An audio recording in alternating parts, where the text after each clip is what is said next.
And a house full of mud and water in Ahwatukee, and the homeowner says this would not have happened if the city of Phoenix would have just already put an approved flood plan in place. ABC 15's Jason Valentine out near 44th Street in Elliott. And Jason, what's the problem? Well, there are 21 homes back right up to South Mountain here in this neighborhood. 10 of them are at risk for flooding. Now, look at this. There's a big dirt mound here and some sandbags along the top that were an attempt to stop the water, but the water rushed through here, washed all of this away. It came through here.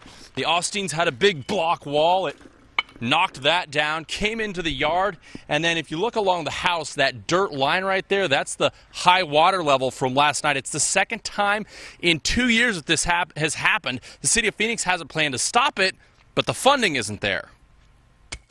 I want to know what helpless looks like? It was coming through all the walls and just seeping through. It was just mud, water, just a mess. The Austin sopping carpet is now on the front lawn, the bottom foot of all their walls, ruined, muddy, and cut away. It's the second time in 2 years they've watched floodwaters roll off South Mountain and through their living room. Now it's all destroyed again. We're supposed to, build a flood wall in the back. He's right. The city of Phoenix decided to build a cement flood wall like this one to help the Austins and about 10 of their neighbors after the South Mountain flood of 2014. It'll be a barrier, if you will.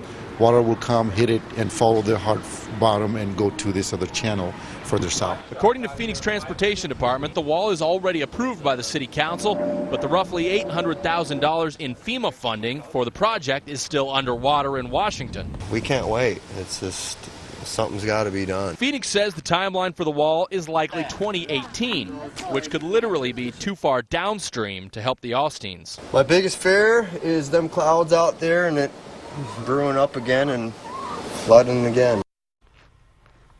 Now, the Phoenix floodplain manager told me one of the big problems is there's no special permit needed for developers who want to build right up against mountains.